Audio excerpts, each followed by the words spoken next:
کیا فرماتے ہیں علماء دین و مفتیان شرع متین اس مسئلے کے بارے میں کہ سفر المظفر کے آخری بدھ کو بعض لوگ چوری بدھ کہتے ہیں۔ اس دن عمدہ کھانے بناتے ہیں اور بالخصوص دیسی گھی کی چوری بناتے ہیں۔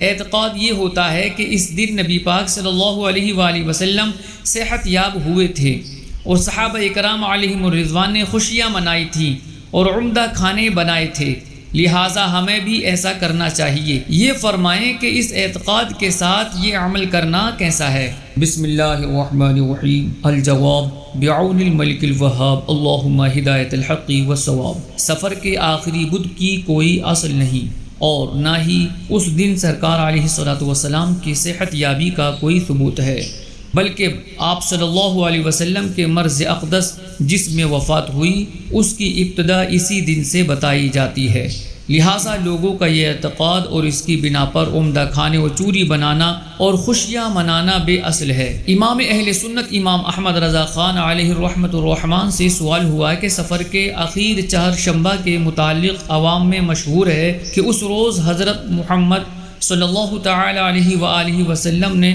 مرض سے صحت پائی تھی، بنا پر اس کے اس روز کھانا اور شیرنی وغیرہ تقسیم کرتے ہیں اور جنگل کی سیر کو جاتے ہیں۔ یہ جملہ امور بر بنائے صحت یابی صلی اللہ تعالی علیہ وآلہ وسلم عمل میں لائے جاتے ہیں، لہٰذا اصل اس کی شرع میں ثابت ہے کہ نہیں، اور فاعل عامل اس کا بر بنائے ثبوت یا عدم ثبوت گرفتار معصیت ہوگا یا قابل ملامت و تعدیب۔ آپ نے جواباً ارشاد فرمایا آخری چہارشنبہ کی کوئی اصل نہیں، نہ اس دن صحت یابی حضور سید عالم صلی اللہ تعالی علیہ وسلم کا کوئی ثبوت، بلکہ مرض اقدس جس میں وفات مبارک ہوئی اس کی ابتدا اسی دن سے بتائی جاتی ہے۔ بہار شریعت میں ہے، ماہ سفر کا آخری چہارشنبہ ہندوستان میں بہت منایا جاتا ہے۔ لوگ اپنے کاروبار بند کر دیتے ہیں، سیر و تفریح و شکار کو جاتے ہیں، پوریاں پکتی ہیں اور نہاتے دھوتے خوشیاں مناتے ہیں اور کہتے یہ ہیں کہ حضور اقدس صلی اللہ تعالی علیہ وآلہ وسلم نے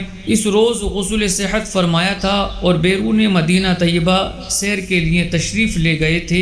یہ سب باتیں بے اصل ہیں، بلکہ ان دنوں میں حضور اکرم صلی اللہ تعالی علیہ وسلم کا مرض شدت کے ساتھ تھا، وہ باتیں خلاف واقع ہیں۔ واللہ اعلم تبارک و تعالی ورسولہ اعلم صلی اللہ علیہ وسلم۔